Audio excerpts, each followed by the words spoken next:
Music, I watched a video called Meet Your Meat. I didn't know that was your video. I never knew what happened from that animal to my plate. I said, I know exactly what I have to do. And right then, I changed everything and I came back a year later, and he said, you got it. This is what really killed Michael Clarke Duncan.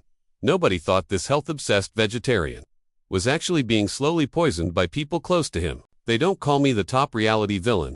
What started as a Hollywood love story secretly became the most planned murder in entertainment history.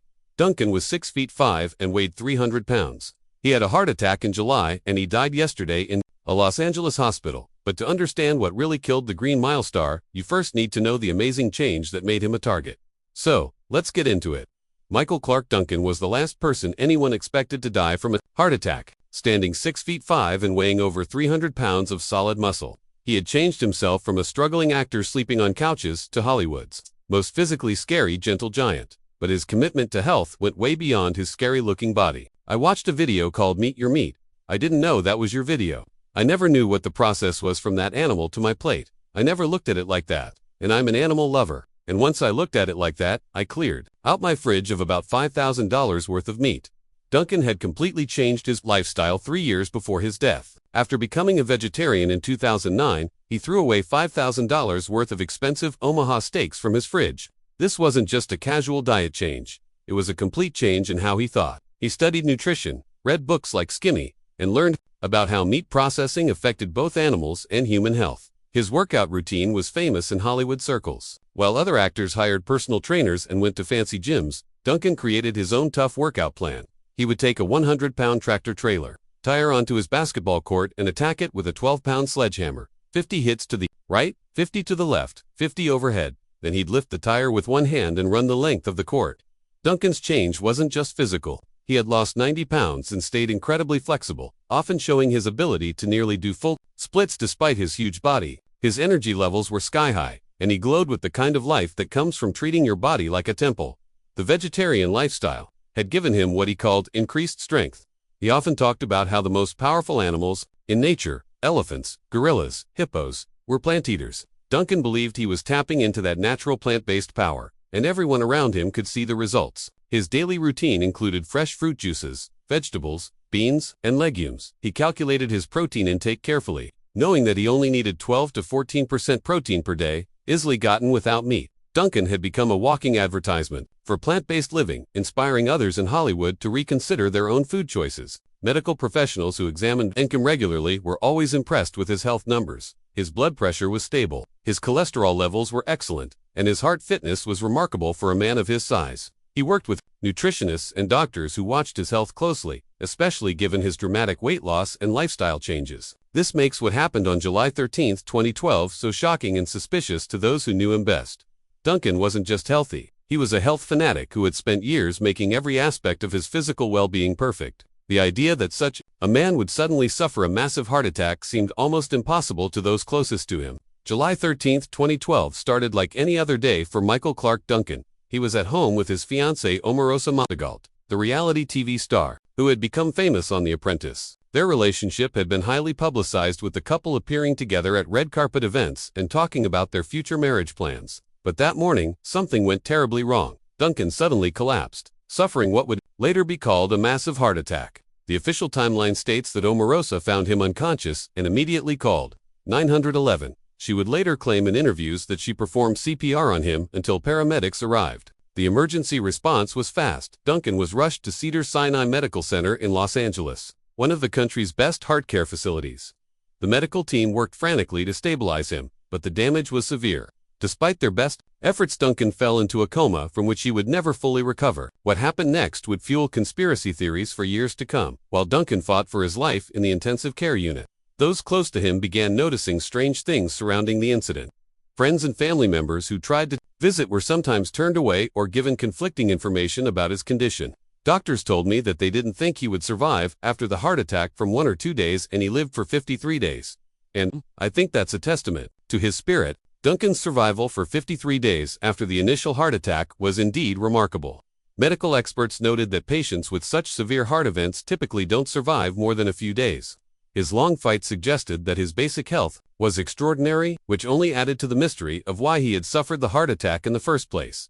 During those 53 days, Duncan was in and out of consciousness. There were brief moments of hope when he seemed to be improving, followed by devastating setbacks. The medical bills were astronomical and decisions about his care became increasingly complex as weeks turned into months. Throughout this period, Omarosa controlled access to Duncan. She made medical decisions on his behalf and determined who could visit him in the hospital. Some of Duncan's longtime friends, including those who had helped launch his acting career, found themselves excluded from his bedside. This created tension and suspicion among those who had known Duncan for decades. The entertainment industry watched nervously as one of their most beloved figures fought for his life. Tom Hanks, Bruce Willis, and other A-list stars who had worked with Duncan expressed their support publicly. But privately, many were asking the same question. How does a health-conscious vegetarian in peak physical condition suddenly suffer a heart attack? Duncan's vegetarian lifestyle and exercise routine had been well documented in interviews and public appearances. He had been featured in PETA campaigns and had spoken extensively about the health benefits of his plant-based diet. The difference between his healthy lifestyle and his sudden heart event was stark and troubling. As August turned into September, it became clear that Duncan's condition was not improving. The initial hope that he might recover began to fade as complications mounted. On September 3, 2012, Michael Clarke Duncan was pronounced dead at Cedars-Sinai Medical Center. The relationship between Michael Clarke Duncan and Omarosa Manigault had always been complicated and highly watched by the media. When they began dating, many questioned what the former Apprentice contestant saw in the gentle giant actor. Their engagement had surprised Hollywood insiders who knew both personalities well. Omarosa had built her career on controversy and confrontation. Her aggressive behavior on reality television had made her a household name, but not necessarily for positive reasons. She was known for strategic manipulation and creating drama. Wherever she went, "They don't call me the top reality villain for nothing." Duncan, by contrast, was universally beloved in Hollywood as a kind, generous soul who helped struggling actors and maintained lifelong friendships. The allegations that emerged after Duncan's death painted a disturbing picture of his final days. According to sources close to the situation, Omarosa had allegedly been selling Duncan's personal belongings while he was still alive and fighting for his life in the hospital. These weren't just random items. They were meaningful possessions that held sentimental value for Duncan and his family. Even more troubling were claims that Omarosa had manipulated Duncan into changing his will during his final weeks. Legal experts noted that such changes made during serious illness can be challenged in court, especially if there's evidence of undue influence or coercion. The timing of any will modifications would become crucial in determining their validity. Longtime friends began sharing their concerns about Omarosa's influence over him. Michael Jai White, who had helped launch Duncan's acting career, revealed that he had become increasingly worried about the changes he saw in his old friend. Duncan had begun distancing himself from the people who had supported him before fame, instead surrounding himself with new acquaintances who fed his ego. "Bro man, I'm telling you something, man, that ego, I've never seen anybody that gets caught up in their own ego be happy." At times, I'd run into Mike and be like, "Oh, I keep it pushing." But he's like, "Man, he had a lot of things that he was upset about in life." The transformation wasn't just social, it was financial. Duncan had always been generous with his money, helping struggling actors and supporting various charitable causes. But friends noticed that his spending patterns had changed dramatically after his relationship with Omarosa began. Large sums of money were being spent on luxury items and lifestyle upgrades that seemed out of character for the normally modest actor. During Duncan's hospitalization, Omarosa controlled all communication about his condition. She gave interviews to major media outlets, positioning herself as the grieving fiancée fighting for her man's life. But those who tried to visit Duncan in the hospital often found themselves blocked or given misleading information about visiting hours and his condition. The legal battle that erupted after Duncan's death revealed the extent of the financial irregularities. Family members who had expected to inherit portions of Duncan's estate found themselves cut out entirely. Properties, vehicles, and personal items that should have gone to blood relatives had instead been left to Omer. Bank records from Duncan's final months showed unusual activity. Large withdrawals and transfers had been made, often without clear explanations. Some of these transactions occurred while Duncan was already hospitalized and barely conscious, raising questions about who had authorized them and under what circumstances. The most damning allegations suggested that Omarosa had isolated Duncan from his support network systematically. Friends who had been part of his life for decades suddenly found themselves unable to reach him.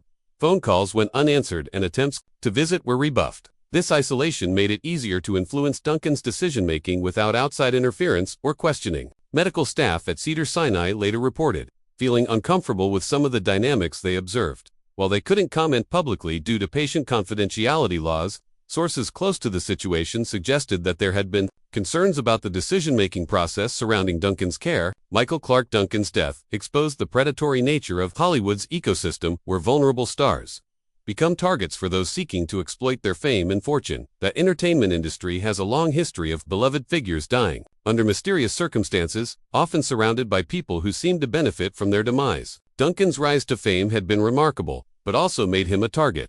After years of struggling, sleeping on friends' couches, and even living in a storage facility, his breakthrough role in The Green Mile had transformed his life overnight. Suddenly, he had money, fame, and access to a world that he had only dreamed about. But success in Hollywood comes with hidden dangers. Duncan found himself surrounded by people who saw him as an opportunity rather than a friend. His generous nature and desire to help others made him particularly vulnerable to manipulation. He began changing his personal history in interviews, distancing himself from the friends who had genuinely helped him during his struggling years. Michael Jai White's revelations about Duncan's transformation were particularly heartbreaking. The man who had literally forced Duncan to take his first headshot and given him his own resume watched as his friend began claiming relationships with A-list celebrities who barely knew him. Duncan started name-dropping Tom Hanks and Dwayne "The Rock" Johnson as close friends, even though these were primarily professional relationships. Not trying to speak ill of the dead. This is just what I'm saying. It's just about loving the people who got your back. This transformation wasn't just about ego. It was about isolation. When someone begins rejecting their authentic relationships in favor of superficial Hollywood connections, they become increasingly vulnerable to exploitation. Duncan's old friends could see what was happening, but their attempts to reconnect were rebuffed. The financial aspect of Duncan's situation was equally troubling. Despite earning millions from his film career, he was not building the kind of long-term wealth that should have secured his future. Instead, money was flowing out as quickly as it came in, often to people and causes that didn't have his best interests at heart. Duncan's vegetarian lifestyle and health consciousness had made him wealthy targets for those who understood his psychology. He was someone who believed in transformation and improvement, making him susceptible to people who promised to enhance his life in various ways. This optimistic worldview, while admirable, also made him vulnerable to those with ulterior motives. The entertainment industry's complicity in these situations cannot be ignored. When celebrities begin showing signs of being manipulated or exploited, colleagues and industry insiders often choose to remain silent rather than intervene. The fear of being labeled as interfering or dramatic prevents many from speaking up when they see troubling patterns. Duncan's situation was made worse by the intersection of race and power in Hollywood. As a successful black actor, he faced unique pressures and challenges that made it difficult to navigate the industry's complexities. The people around him understood these vulnerabilities and exploited them. The medical establishment also played a role in the tragedy. While doctors treated Duncan's physical symptoms, they failed to recognize or address the psychological and social factors that may have contributed to his condition. The stress of being isolated from genuine relationships and manipulated by those he trusted could have had serious health consequences. Hollywood's culture of enabling destructive behavior extends beyond substance abuse to include financial exploitation and emotional manipulation. The industry's tendency to protect its image often comes at the expense of individual performers who find themselves trapped in toxic situations. Duncan's death should have been a wake-up call for the entertainment industry about the need to protect vulnerable stars. Instead, it became another cautionary tale that was quickly forgotten as the machine moved on to its next targets. The systemic issues that contributed to his demise remain largely unaddressed. The official cause of Clarke Duncan's death was listed as complications from a heart attack. But this simple explanation fails to account for the numerous red flags and suspicious circumstances surrounding his final months. When you examine all the evidence together, a disturbing pattern emerges that suggests something far more sinister than a natural heart event. Consider the timeline. A health-conscious vegetarian who had transformed his lifestyle, lost 90 pounds, and maintained peak physical condition, suddenly suffers a massive heart attack at age 54. This alone defies medical probability. Add the financial irregularities, the isolation from longtime friends, the alleged will changes, and the suspicious behavior of those who stood to benefit from his death, and you have a recipe for murder. The method would have been virtually undetectable. Certain substances can induce heart attacks in healthy individuals while leaving minimal forensic evidence.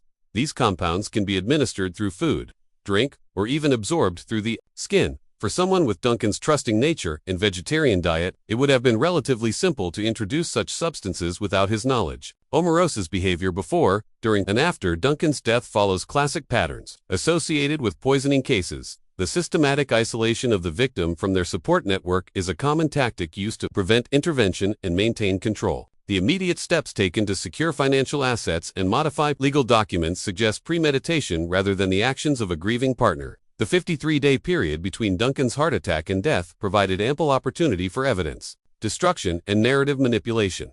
During this time, Omarosa controlled all access to Duncan and all information about his condition. This level of control is unusual and suspicious, especially given the concerns expressed by his longtime friends and family members. Medical professionals who reviewed Duncan's case privately expressed surprise at the severity of his heart attack. Given his known health status, while heart disease can affect anyone, the sudden onset and massive nature of Duncan's heart event was inconsistent with his documented lifestyle and recent medical evaluations. Some suggested that toxicology testing should have been more comprehensive, but such tests are often limited in scope and timing. The legal battle over Duncan's estate revealed financial transactions that occurred while he was hospitalized and barely conscious. These transfers and changes suggest that someone with access to his accounts and legal documents was making decisions on his behalf. The timing of these actions raises serious questions about capacity and consent. Duncan's transformation in his final years, distancing himself from genuine friends, changing his personal narrative, and surrounding himself with opportunistic individuals, follows patterns seen in other cases where celebrities have been systematically exploited. This psychological manipulation often precedes financial and physical exploitation. The entertainment industry's silence about Duncan's death is telling. While colleagues publicly mourned his passing, few questioned the circumstances or demanded a thorough investigation. This collective amnesia suggests either willful ignorance or active complicity in covering up inconvenient truths. The broader pattern of suspicious celebrity deaths in Hollywood cannot be ignored. When stars become inconvenient, expensive, or difficult to control, they often meet untimely ends that are quickly explained away as accidents, overdoses, or natural causes. Duncan's death fits this pattern perfectly. A beloved figure eliminated when he became vulnerable to exploitation. What really killed Michael Clarke Duncan wasn't just a heart attack, it was a toxic combination of manipulation, greed, and a system that fails to protect its most vulnerable members. His death serves as a warning about the predators who lurk in Hollywood's shadows, waiting for opportunities to exploit those who have achieved success through talent and hard work. The truth about Duncan's death may never be fully revealed, but the evidence suggests that justice was never served, while his official cause of death remains complications from a heart attack. Those who truly knew and loved him believe that Michael Clarke Duncan was murdered and his killer walked away with his fortune, while the world mourned the loss of a gentle giant. Anyway, that's it for this video, folks. Bye.